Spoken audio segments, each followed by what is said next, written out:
to another episode of Mage Hand High Five. I'm your Dungeon Master, Casey Pappas, and with me, ranked least to most likely to turn into a gremlin if you feed him after midnight.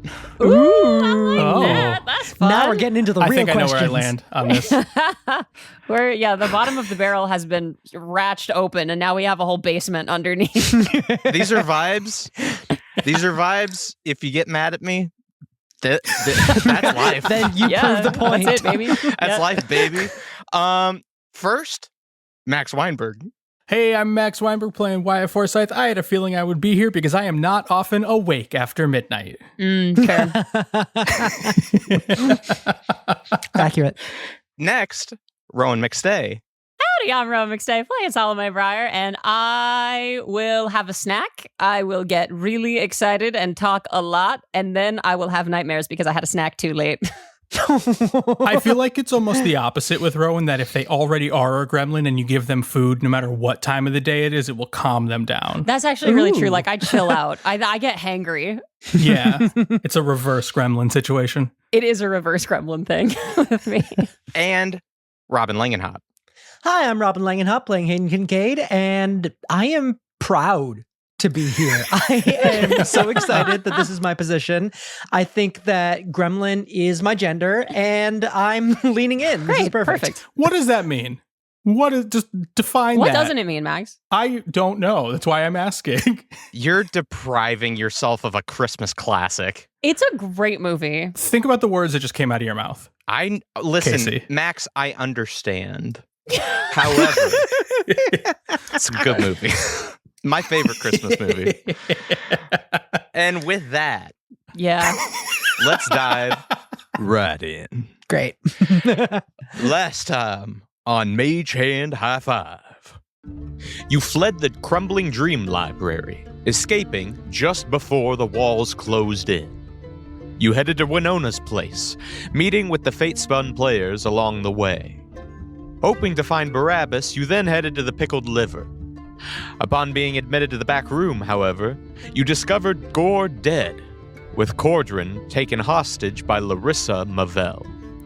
The former Hazak leader invited you to sit and chat, motioning to the broken amulet you'd given her men in Providence, while you, Salome, noticed that Barabbas was currently on the floor above you. Where you are now. You are in the back room of the Pickled Liver. Gore lays dead on the floor with a large knife in his chest.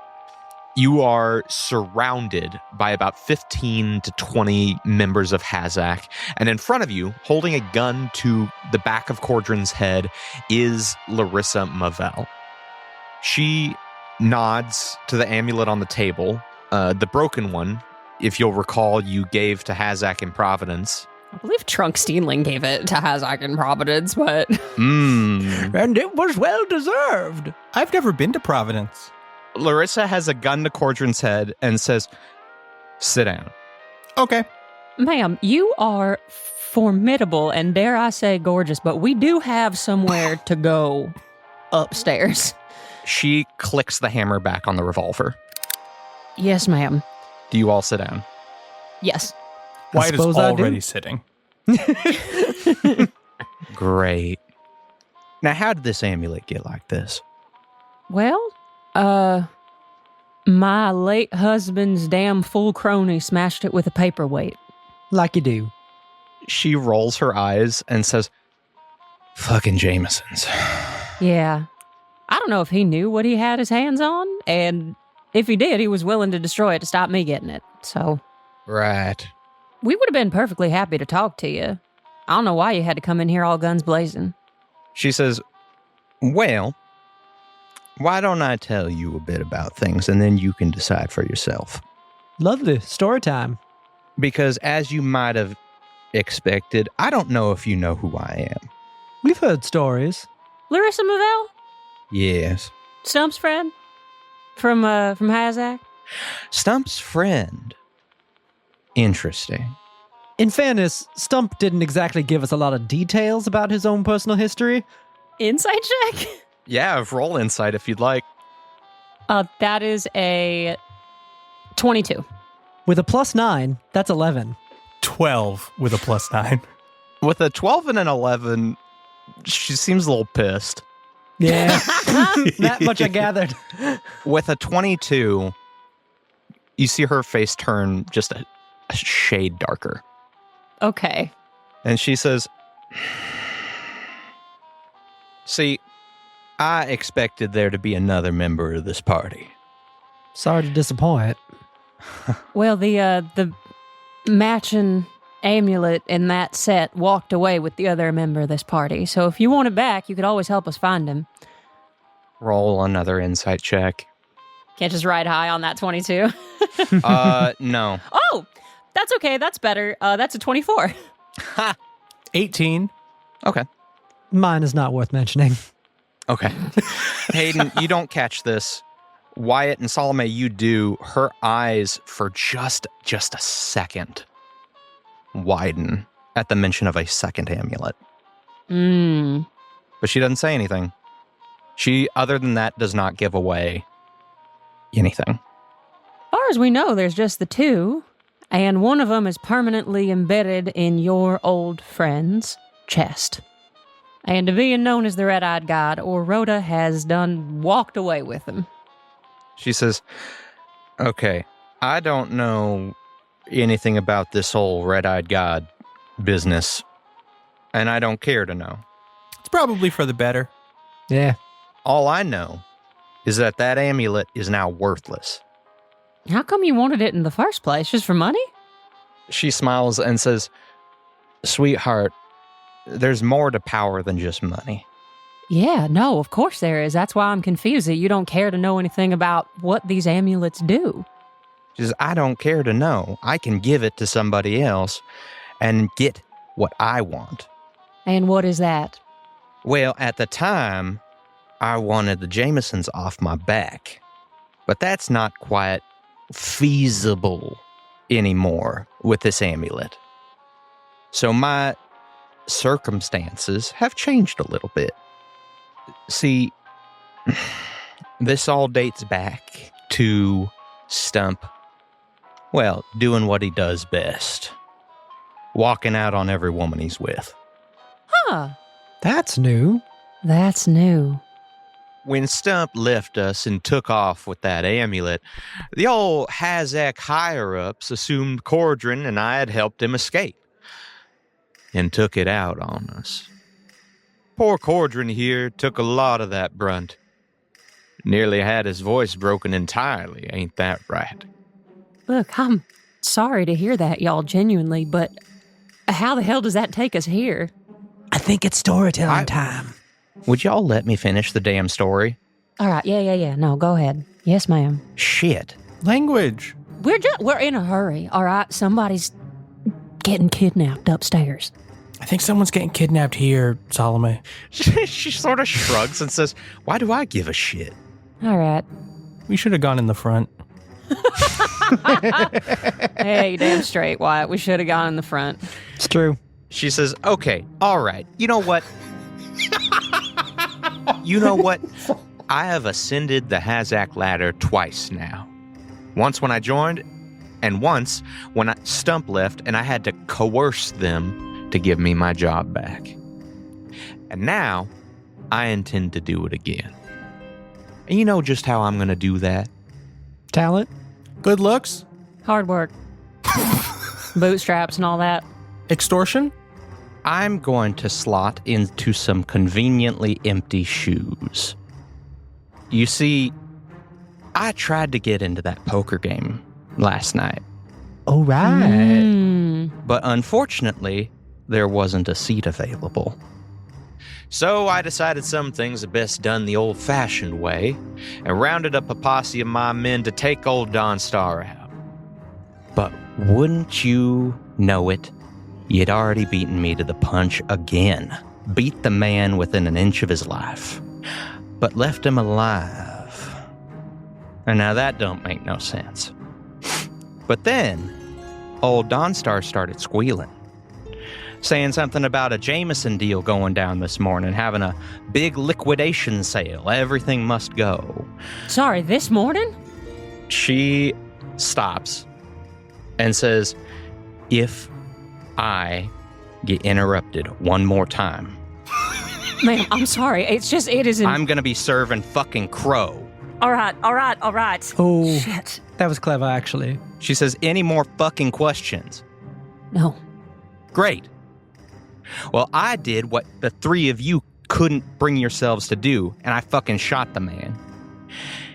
And now, when the Jamesons show up, it's going to be me greeting them, not that dead excuse for a governor. And you know what? I may even be able to take Hazat legit. Turn this caller white. Do some crime on the other side of the law for a change. Now you understand where I'm coming from? Are we allowed to respond now? Yes, you're fucking allowed to respond now. I just asked you a question. I do. That does make sense. I do understand what you're coming from there. Ma'am, I'm sorry. You're really trying to throw in with Jameson?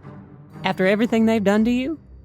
Listen, someone might have asked me the same thing after the things Hazak did to me when Stump walked out. But the thing you need to understand is that to ascend the ladder, you start with the ass-kissing. And then you turn to the poison vials, and the stray bullets, and the knives in the dark. May I make a small suggestion? What? How about you let us be your knives in the dark? You can keep doing what you're doing. Just let us be on our merry way. It'd be nice to know that someone of power and influence has a similar dislike to the Jamesons that we do. And how do I know you won't fuck with my deal? What are you planning to turn over to him? I plan to turn over what I took. Echo. Do you know what they want with it? I don't know what they want with it. I don't care what they want with it. That ain't my problem. See, that does complicate matters somewhat because we do not want the Jamesons to become more powerful and influential than they already are. That does kind of throw a wrench into our particular scenario, which I figured you would not want them to be more powerful either. It don't matter whether they're powerful here or not. When I get back to Threed, whatever position they were going to give Dawnstar, that's going to go to me. And then I work my way up. Ma'am, I'm sorry. I think I'm having a little trouble understanding what drives you here. You seem too smart to just want power for its own sake. What are you trying to do with all this? What's the point? Just being in charge? What comfort do you get from power? Is it safety? Because we might be able to help with that. She thinks for a moment and says, when I'm in charge, I don't have to worry about who's in charge. And as she says that, the door behind her creaks open, and a man leans in and says, "Ma'am, they're here." Who's here? Larissa smiles and says, "Men, I need you to take care of these three. Keep them here. I find them interesting. Don't kill them yet. Mama's got to go take care of some business." I cast invisibility on myself. You cast invisibility on yourself? If the Jamesons are here, yes. Okay. Salome is scared shitless. Like, she's cornered and Jameson's here. You turn invisible, and Larissa says, "Shit." I ain't trying to do anything. I'm trying not to get noticed by Jameson. She says, "Don't do anything stupid, and they won't know you're here." How about that? Fine. Great. But as a little insurance, she grabs Cordrin by the collar, hoists him out of the chair, and starts pulling him with her to the door. She says, "Any funny business? Anything. And I'm going bird hunting." Can I roll one more insight check to see if she genuinely seems willing and prepared to kill one of her oldest friends? Yeah. 19. When she says these things, you see that she is playing them as trivial, but that there is a small shake to her voice.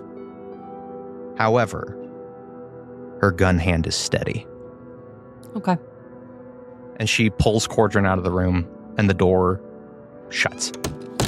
Well, anybody want to play cards? I mean, I'll use Divine Sense again to see if Barabbas is moving. He has moved. 2? He is making his way down the stairs in the front.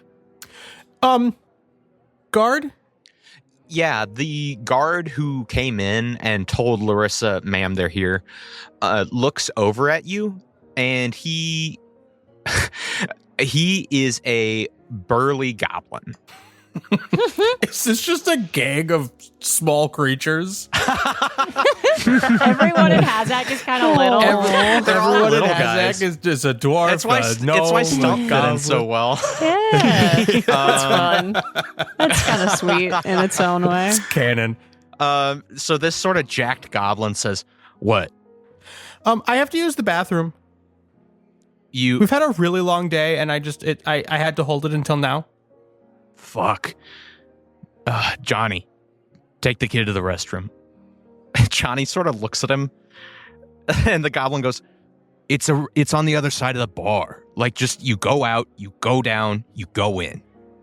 And Johnny nods and goes over to you, and Johnny is a half-orc.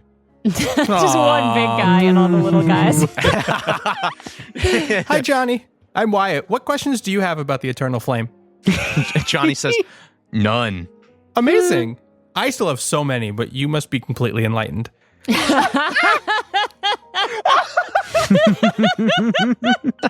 That's a genuine statement. That's not even like him being an asshole. Being a smart ass. That's so fun. Johnny's eyebrows raise at you, and then he just, he pushes you forward. As he's pushing Wyatt forward, Salome stands right in front of Wyatt, like almost touching Wyatt, and puts maybe like a hand on Wyatt's chest so that he knows that she's there. Oh. So, so that she basically can get led out the door with Wyatt. Okay.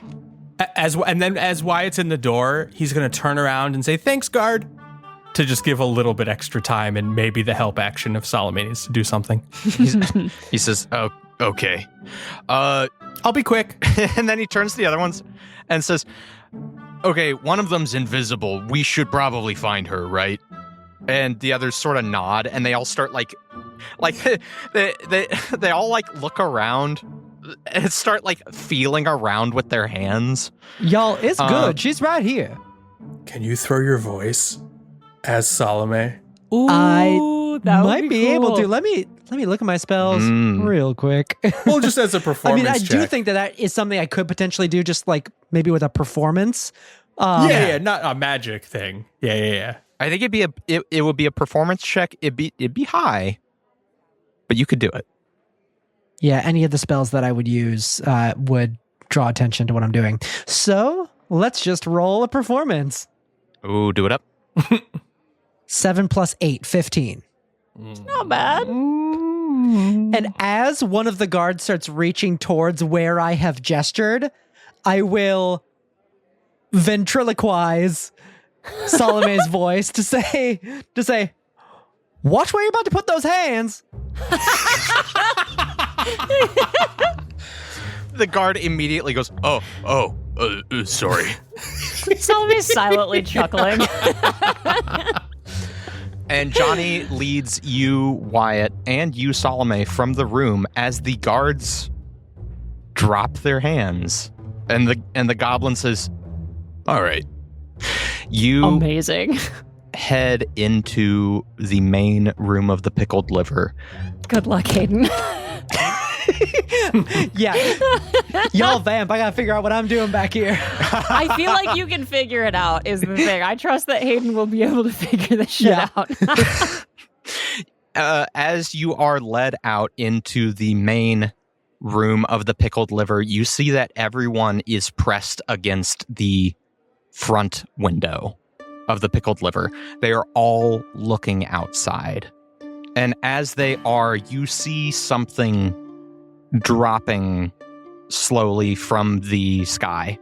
You're not able to quite make out what it is. Almost looks like a boat or something. You're not sure. It's hard to make out as everyone is pressed up against the glass. Salome, you do not see Barabbas in the room. Do I know where he is? Like, is he in the room?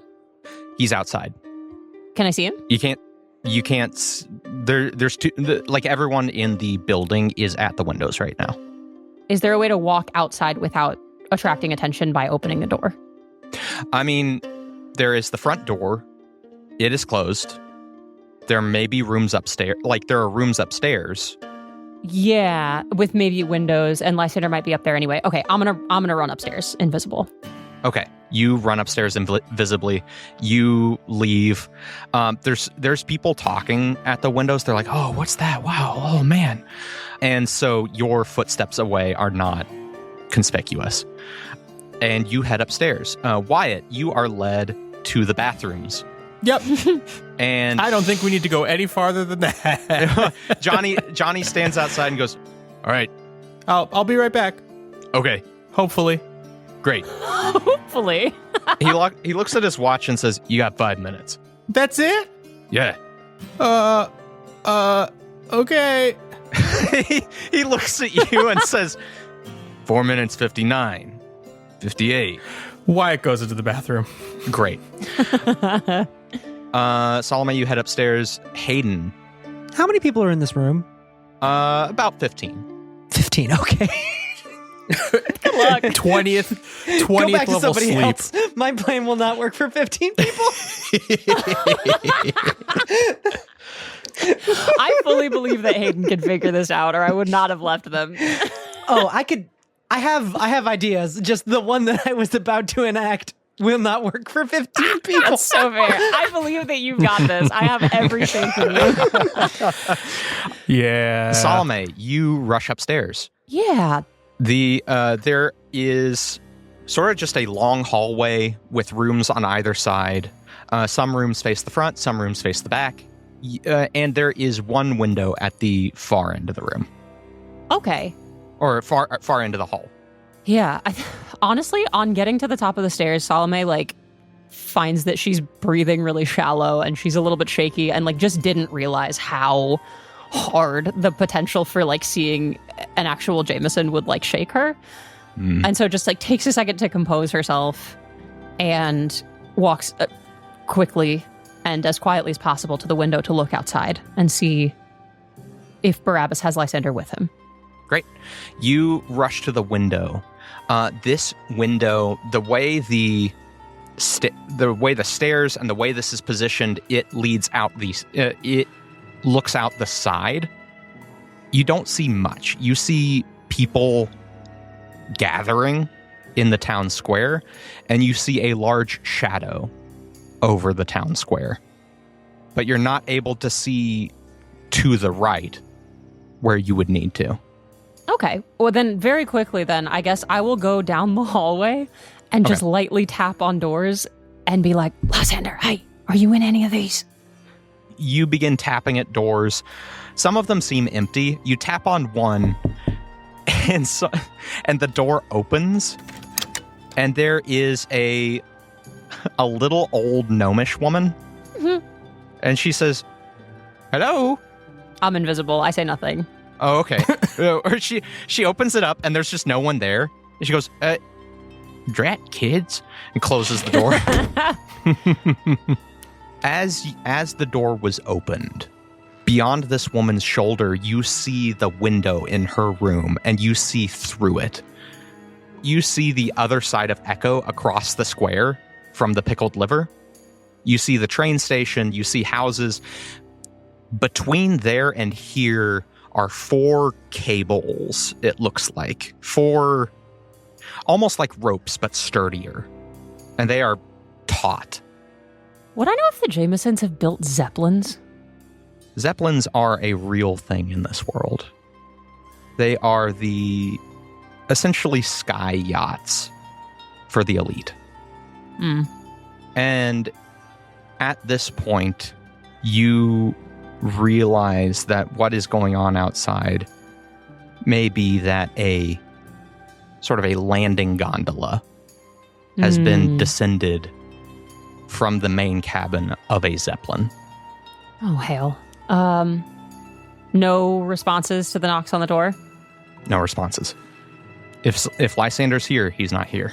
Shit. All right. I think that we gotta go outside then. The window is on the side, so I think I might be able to go out it without attracting a lot of attention, which is good. Mm-hmm. I will try my best to climb down from that window. Okay. I have a rope, so I can tie off a rope. If you're going to use a rope, make a survival check. This is not good, but sure. Oh, that's a nat one. Oh, no. You think it's secure. Great. Yeah, I so confidently get on the rope and immediately fall and take a bunch of damage. Yeah, you fully... it's about a 30-foot drop, so you take 3d10. 3d6. 3d6? Jesus. You take 9 damage. Great.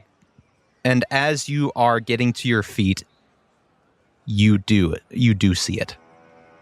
There is a massive Zeppelin hanging in the sky above Echo. This is about as far inward as it can fly, as Echo is a tiered city. This is as far in as it can fly, but it takes up the sky above the lower level of Echo. And it is honestly stunning to see one this close. You see that descended from its side is a landing gondola that is in the town square, but you can't see its passengers as there is a crowd gathering. Zeppelins just don't show up in Echo. Mage Hand High Five is proudly sponsored by Hero Forge. Hero Forge offers fully customizable miniatures with dozens of fantasy species and thousands of parts to choose from, all within your browser. Now, I've been using Hero Forge in my home games for years, and it's such an amazing experience unveiling customized miniatures at the table. I've even designed my own little Hayden Kincaid to hang out with me while we record. They offer a bunch of different materials, from unpainted plastic to full color, or even a downloadable file if you've got a 3D printer like me. But the coolest stuff is what's new on offer. First is the custom acrylic keychains. You can have a tiny Salome, Wyatt, or even your own custom original characters come along as you journey out into the world. Plus, they're a perfect one-to-one match to the minis at your table. Not only that, but Hero Forge now offers steel minis made out of 100% stainless steel with a nice, rugged, durable feel that harkens back to the old days of D&D minis. Visit HeroForge.com to start designing your custom miniature today, and check back often. New content is added every week. Ever wanted to live out your secret dream of leaving your human life behind and becoming 5 raccoons in a trench coat? Well, thanks to the folks at One Shot TPK, now you can! Trenchcoat Raccoons is a fast, fail-forward TTRPG of chaotic heists, cartoon logic, and glorious disaster. Each player is one raccoon in a stack, all pretending to be a very suspicious human in a trench coat. Everyone rolls to help or hinder the main action, and every plan gets hilariously derailed by a raccoon's wild impulses. Steal cursed loot across a world of glam horror, glittering galas, mad science, and cryptid conspiracies. Think the slick heist energy of Sly Cooper, the camaraderie of Teenage Mutant Ninja Turtles, and the paranormal absurdity of Gravity Falls, all jammed into one stack of disaster raccoons. Those that back the project on GameFound at a physical pledge tier get a free glow-in-the-dark raccoon D6. The campaign launches mid-October on GameFound, so go check it out and make all your Trash Panda dreams come true. Hey campers, have you heard of Season 5 of 5 Gems in a Trenchcoat from Inside the Tent? You haven't? Well, let us tell you about it. A nice, green, natural regional park. This is Hidden Falls Regional Park. For our purposes, in our world, it's a bit larger than it actually is. It is the summer of 1983, and it is all of your first time getting to stay at Hidden Falls. We promise it's going to be a great time. It's going to be a story of 3 childhood friends going across the Americas in 1987 using Kids on Bikes 2nd edition. So grab a blanket, make some coffee. The first 3 episodes are available now, wherever you get your podcasts. Hayden, you're still in this room with 15 Yep. hinge people. All right, we're going to be sitting here for a while, so like I said, let's play some cards. And Hayden pulls out a deck of cards from one of their many pockets and just starts shuffling around, flipping them back and forth. Who's in? Roll a performance check. Cool. All right. That is 7 plus 8, 15. One of the guards shrugs and says, yeah, fuck it. Deal me in. Oh, great. Absolutely. Really, anybody who wants to come on over. Come on, sit down. I know a game that can fit all of us. We might need to spread the tables out a little bit. Here, bring everybody in. Yeah, like, honestly, like 3 guards sit at the table and the rest of the guards gather around the table. Hayden starts passing cards around, like gets up from the table and starts passing individual cards out to everyone in the group. It's like, all right, there's one for you. Don't look at it yet. Don't look at it yet. All right, and there's one for you, one for you. And as I am passing through, I'm going to, as subtly as I can, use an ability I've never used before, summon Fae. Oh. Okay. I'm going to bring forth just a little creature from the wilds and just give a little like hush symbol and just let it hang out under the table as I'm continuing to hand out cards. Okay. What shape does it take? I think after seeing the horror that is the spirit of the wilds, it's a less extreme miniature version of that. Just a knotted up vine bird that just like settles itself on the underside of the table like it's just more of the wood. What does summon Fae, does that have components? Or does that have like verbal, somatic? All 3. Okay. How do you get away with casting this without drawing attention? I think as I'm passing out cards, I'm like, y'all feel free to talk amongst yourselves. Here, why doesn't everybody just list off how they met and how they joined Hazak in the first place? And I start humming a little song as I'm passing out cards and like put the words of the spell into the song, and I'm just doing extra hand gestures, playing around with the cards as I'm dealing them out. Is the name of the game just called the spell components? As you're like, yeah, how did you get into Hazak? Like, how did you join? One of the guards is like, well, it's kind of a funny story. Like, back in the day, I joined Hazak, and one of them goes, shut up, Angela. and from there, Angela goes, hey, shut the fuck up. And like, you see there's a little bit of infighting happening with the guards. So as you nonchalantly cast this spell, you look down and see just a wretched bird peeking out under the table at you. It's always a wretched bird. I love how fucked up all Hayden's creatures are. It's my favorite. As you continue to pass out cards. Great. I keep passing out until I hit all 15 of these fine, upstanding individuals and say, all right, everybody, go ahead, look at your card, look at it very closely, make sure you have memorized what this card is. It is very important that you do not forget what your card is, all right? I want 15 dice rolls, Casey. No, I just rolled one for all of them, and they all look at their cards. Great, absolutely. I point down to my face spirit, and like while making eye contact with it under the table, I say, and now everybody, as you focus in on these cards, there's nothing else around you. Everything is about to go dark. And I have the face spirit cast. It can cast stuff? It does. Yes. Jesus. I have the face spirit use the Trixie ability, which creates magical darkness around it in a 5-foot cube within 5 feet of it. So basically just enough darkness to make the table and maybe the people sitting at it be in darkness. That's crazy. Okay. Yeah. And as this happens, in the small amount of chaos, Hayden is going to transform into one of the people sitting at the table. See, I knew you could get out of this. It's fine. Darkness is cast. All 15 of the guards go, whoa, what the fuck? And start scrambling. You switch into one of the guards. Your like coat transforms into like the Hazak sort of uniform. That's so good. They all sort of stumble out and look and see this cube of darkness in the middle of the room. And one That's of them such a says, funny visual. Is it a perfect cube? yeah, it's a perfect cube.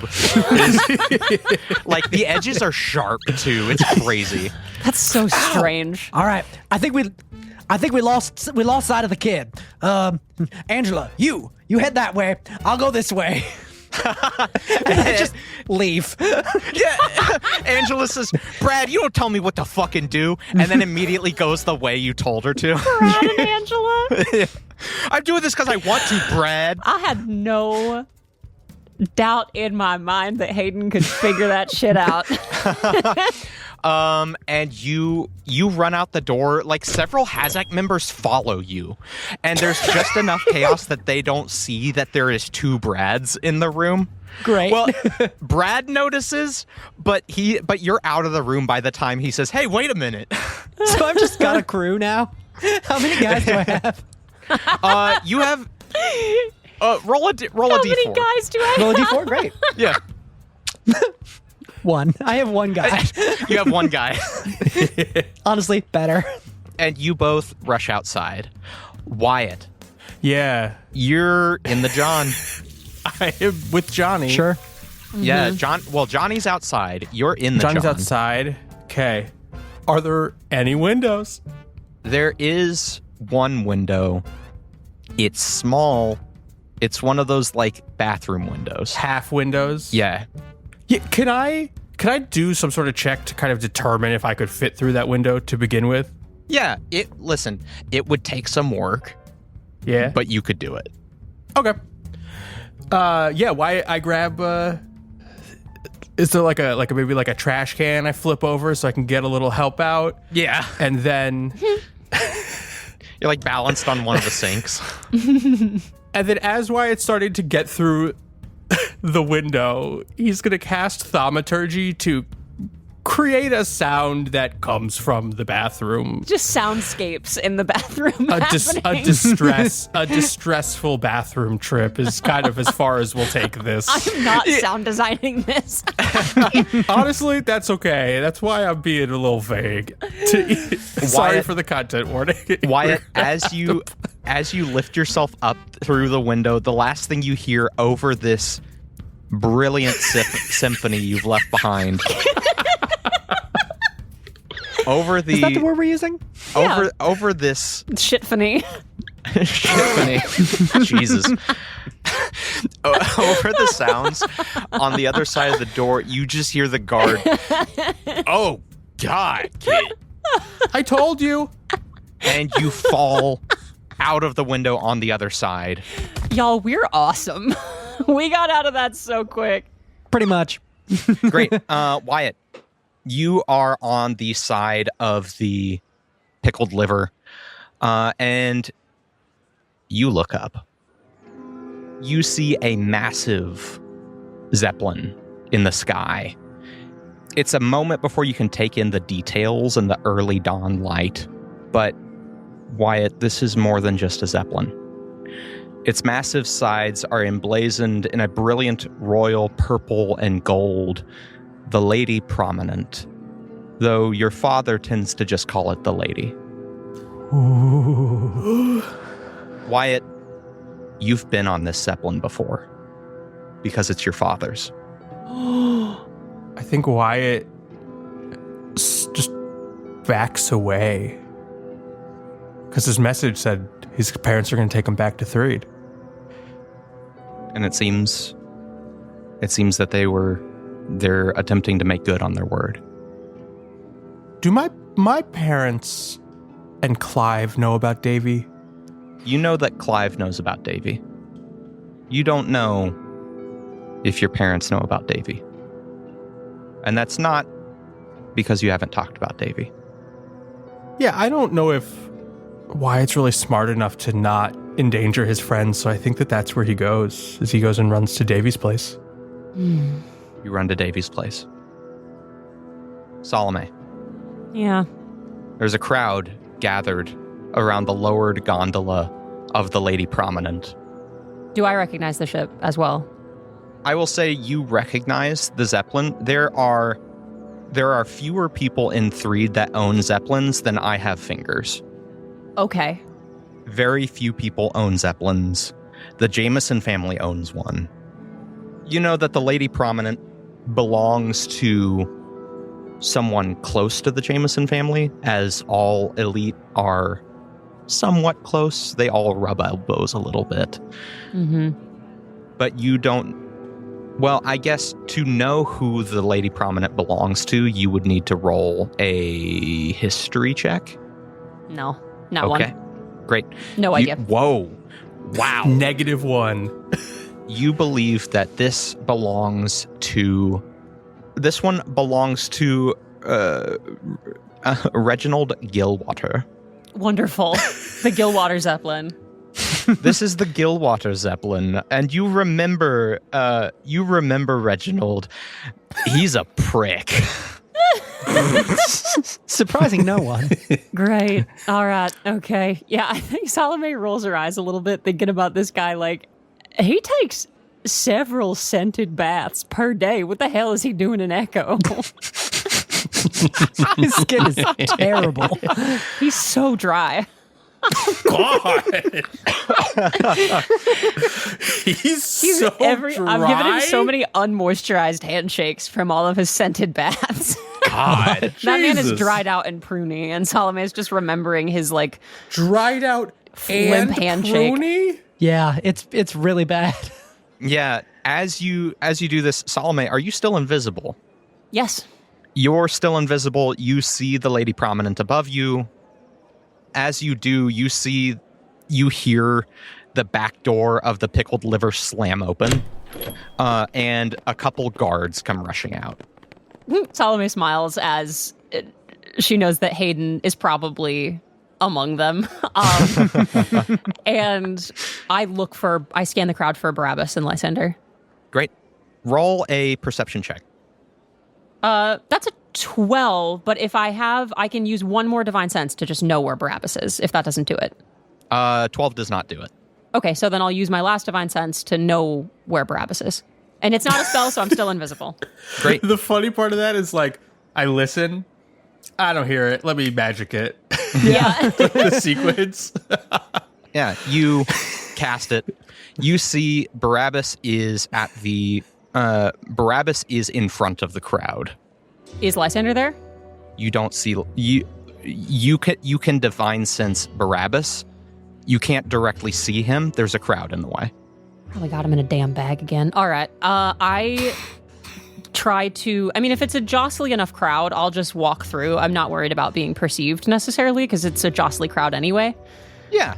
Occasionally you bump elbows with somebody who sort of looks around a little confused, but you don't draw attention. You see Barabbas. He's waiting about 20 feet away from the gondola. The gondola has opened, and several people have walked out. First, a group of about 6 guards, all emblazoned with the same purple as the Zeppelin. And from behind them steps an older half-elf man. He wears a suit, buttoned shirt with no collar. He has a clean-shaven face, hair tied back in a neat graying bun, circular sunglasses. This is a man who is never fussed, no matter the weather, place, or situation. Is it someone I know? You have a courtier background, correct? I do, and that makes me know who's important in Threed. The problem is, most of the people who are important would not consider this man important. Well, let me be specific about my courtier background then. I know the inner workings of any noble quarter government I encounter. I know the movers and shakers, who to go to for favors, and what the current intrigues and interest of the group are. So I think I would know him with that. Then you would know him. And your suspicion that this is the Gilwater Zeppelin disappears. This man's name is Clive. Oh. Yeah, Clive. And Clive is the go-to manservant, master of arms for the Forsyth family. Oh, right. He is a Swiss Army knife of a man. Awesome. Yeah, Salome has definitely gotten herself in trouble a couple of times trying to talk to Clive because she thinks he's really cool. Yeah, I think there have been times in which you've talked to Clive, and Clive has always kept a professional face. Mm-hmm. He never breaks character. Mm-hmm. However, there are times where you have seen him almost smile. I think Salome also at that point puts together Wyatt talking about Clive and is just connecting dots like left and right about this and is like, oh shit, the kid. You see Clive. From behind him, not very hidden, emerge two bastions. Mm-hmm. The other two from Providence. Ooh. One carries a shotgun. The other seemingly carries nothing. And then another man steps from the gondola, and your blood runs cold. A pale man with combed-over blonde hair. Titus Jameson is an echo. And then another cold wave as you see who he is in conversation with.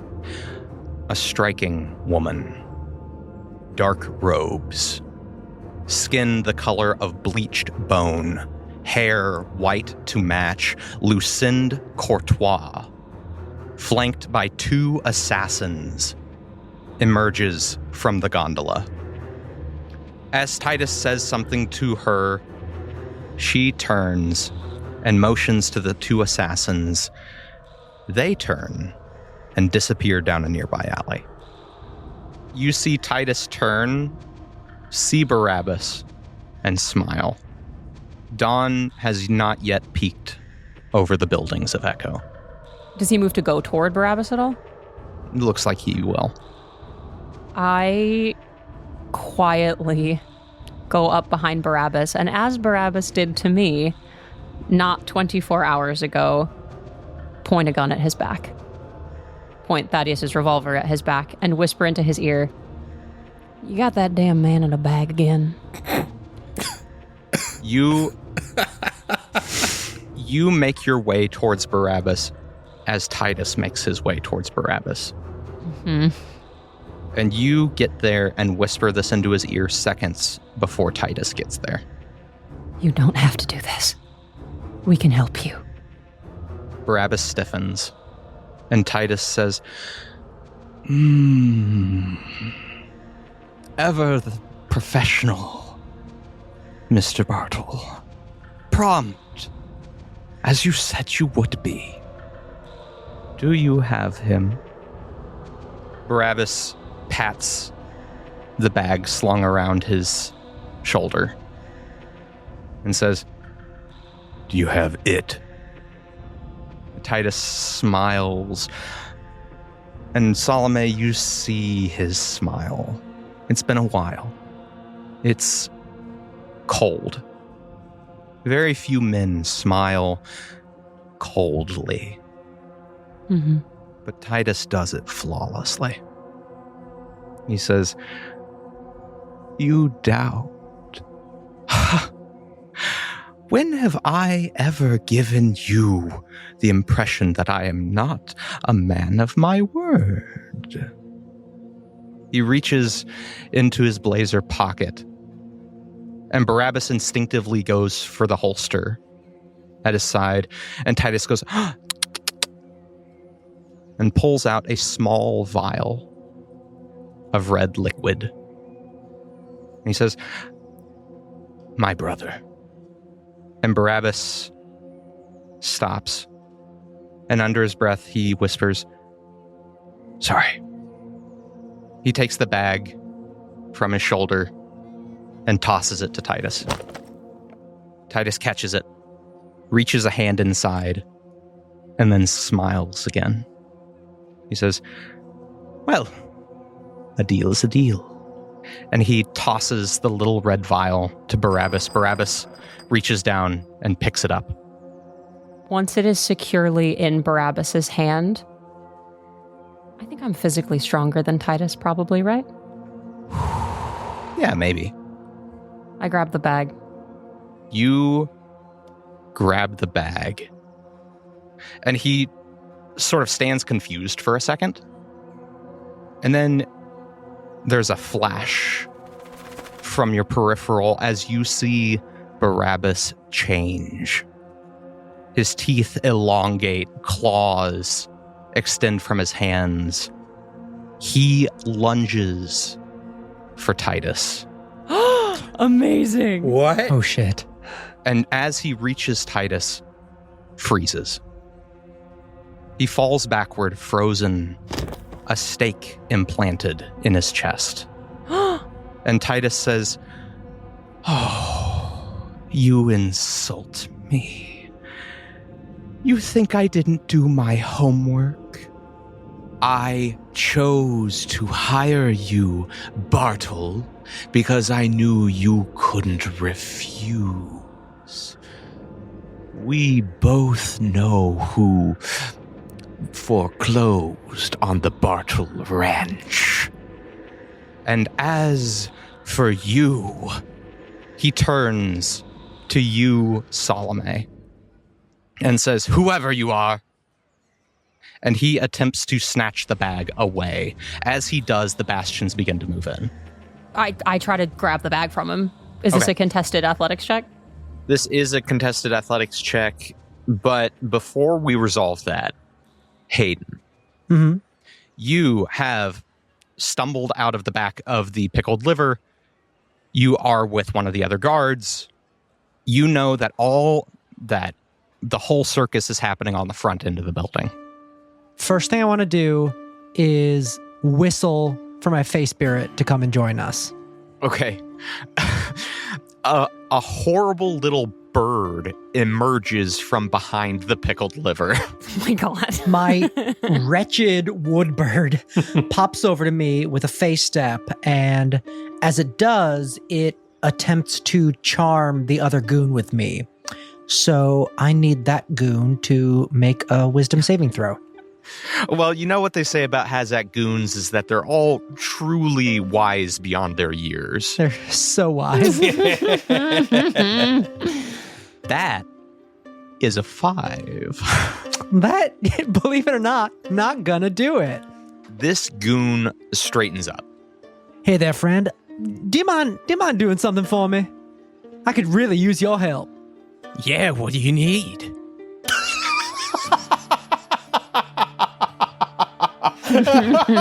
Now, Anything for a friend. Now, I have no idea what's going on out front right now. I'd say from behind the building, you can't quite you don't know yet. It looks like there's a crowd gathering. You see Wyatt come running around the corner. All right. I just need you to come along with me. Be as quiet as you can. But if we get discovered by anybody other than the 3 people who came into the pickled liver earlier. Yeah, the 3 that we were supposed to guard. Yeah, you tell them your name is Hayden Kincaid, all right? Oh, yeah. If anybody other than those 3 people see you, you tell them your name is Hayden Kincaid. You know what? Got it? One friend from another, I think I'll do that. Absolutely. All right, let's head this way. Oh, Wyatt. Okay. Do you know what's going on out there? Wyatt doesn't stop. Okay. He just Wyatt keeps fully- running. Oh, kids on a mission. All right. Wyatt is just beelining. Be safe. Be safe. He's just in his own world, just running away. Mm-hmm. Hayden, you have this guard now. Okay. The guard and I will start sneaking toward the front, at which point I assume I will notice who all is there, particularly Courtois. Yeah, you see everyone. Okay. You don't know who Clive is. Mm-hmm. I'm not sure you know who Titus Jameson is, but as you make your way to the front, you do see Titus struggling to hold on to a bag. And I know that bag. Barabbas lies motionless on the ground, a stake impaled in his chest, and the two bastions are moving in on Titus now. Ooh, all right. Courtois stands back. I see Courtois, and my blood starts to boil. I forget all pretense of diplomacy or keeping it smart. I transform into an assassin and march out with my guard, who has been told to say that their name is Hayden Kincaid. Okay. Wow. Okay. That guard's gonna die. You come forward, your coat transforming into the assassin's cowl. You march forward with this guard in tow. The guard is just walking along. And Courtois locks eyes with you. And her eyes narrow. Inquisitor, Speak. I found this man running down the back alley. Do you want to tell her what you told me? The guard says, I'm Hayden Kincaid. Courtois looks at Hayden Kincaid and then back to you. Then she looks back at Hayden again and says, transform. Change your skin. The guard looks at Courtois, then turns to you and says, I don't know how to respond to that. Oh, no. And then she looks at you and says, I thought as much. What can I say, Grand Inquisitor? It's always darkest before the dawn. And I have my Fae Spirit create magical darkness again. Darkness surrounds you both. And you hear Courtois say, so be it. Wyatt, you are running through the streets and back alleys of Echo to make it to Davy's house. What is going through your mind? With everything he's learned about himself and the world and the flame, he's just knows he can't go back, because I think he knows that if he goes back, he'll never leave again. And if he never leaves again, he won't be able to help anybody. He'll just be stuck and probably locked in a room. You run. The shadow of the Zeppelin looms over you. Your father's presence almost tangible in Echo. You pant your way up the stairs to the second tier of Echo. Turn, run down its broad avenue. Turn a corner and you see Davy's house. And you see two masked figures emerging from its smashed-in door, dragging Davy out. These are Church Inquisitors. When he turns the corner and sees this, Wyatt feels the same anger that he felt from Preacher Cassidy at Thunder Pass, of people who are more or less defiling the flame and everything he believes. And he launches a 6th level Scorching Ray at these two assassins. Ooh. What does that do? That lets me send 7 fire beams at them. So we'll do... Hell yeah. We're going to do 5 at one and 2 at the other. And it's fire damage, you said? Yes, but I can overcome resistance to fire with my feet. Yes, you can. Elemental Adept. Spells you cast ignore resistance to fire. Good Lord. Okay. Well, I was going to stop you, but go ahead and roll that damage. Blow it up. Amazing. Love that. 27, 27, 28, and 18. And a nat 1. Everything but the nat 1 hits. Yeah. Okay. 25 fire damage to this guy. Okay. And then just 2 at the other. Okay. Oh, that's a nat 20 and a 22. Yeah. Yeah, those both hit. Great. And that is a 2, so that becomes 10, 21, 23. Oh my god. That was real good. That was 2 6s, a 5, and a 4. Your beams hit the assassins, and you gain their attention. Wyatt yells, "No!" as he releases these 7 beams of fire at these assassins. Hell yeah. Let him go. The assassins take the brunt. You know it hit, you know it hurt, and they don't flinch. They both look at you. They drop Davy and both go sprinting at you. Salome. Yes. Yes. Fucking strength contest or athletics contest with Titus. with Titus. Tell me what he got. 19. 22. Ooh, yes. Haha. It's close. He's weirdly, like he's clutching this with all his might. He's grabby. At the last second, you're able to pull it free from his grasp as a bastion full-on shield bashes you. I'm invisible still. All right. So if he shields bash me, that's fine. He's just got disadvantage on that attack. I'm mad because I rolled a nat 20, but the other one was a 15 plus 7, 22. That'll hit. I rolled 3d8 and got 3 8s. So you receive 24 bludgeoning damage, and I need you to make a strength saving throw. Okay, 1 second. I'm gonna make the con save first. Okay. 24? 24. Half of that is 12, so I need to beat a 12. I rolled pretty bad on my con save, but let's see what I add to it. Oh, that's fine. I rolled a 17, so I stay invisible. Okay. And I make a strength save? Yeah. That's not gonna pass. That is a 8. You are fully knocked prone. Do I hold on to the bag? Make a strength save. 10. Okay. Salome, you feel the bastion shield slam into your body, knocking you off your feet and sending the bag rolling a few feet away from you. I mean, I scramble for it.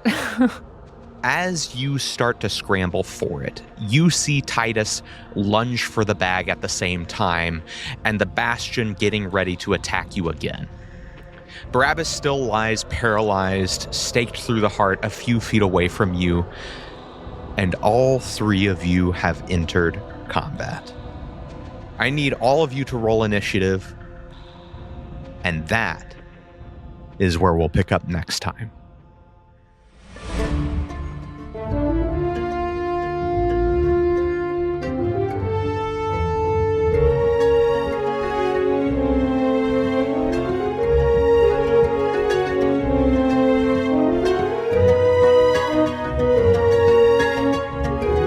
Thanks so much for listening to another episode of Mage Hand High Five, the Badlands.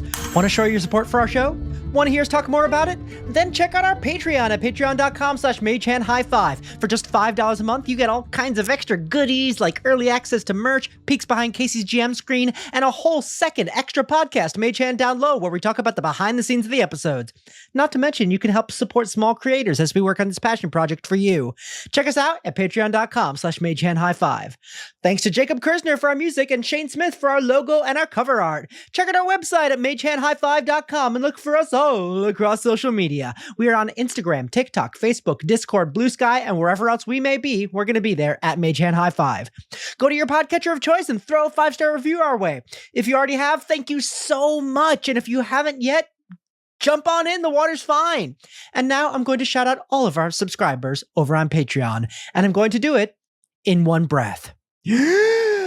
Nikki Multi, Azure, Luke Sharples, Miranda Couple, Jay, Theo Els, White, Lindsay, Dale Heimbecker, Dan Bibbyfresh, Darth Zelda, Deborah Jacobson, Jackson Maurer, Ocarina Sonata, Mads the Jelly Cube, Morgan Faber, Kathleen Ayers, Kellen Wilbur, Trout Relief, Chronic Dreamer, Patrick Hickman, Debbie, Nathan Ritter, Chicken Too Tasty, Evan Noon, Avery Spar, Am Lovelace, Allison DeVelvis, Das Carpenter, Diana Bacon, Al Forrest Doki, Liz Spar, Carrie Lee, Jonathan Gunn, Tyler Gardner, Juliana Pang, Laura Al, Chloe Utley, and Sammy Richardson. Whew, I had some stumbles in there, but mostly there was a saliva problem I was dealing with. So, yeah.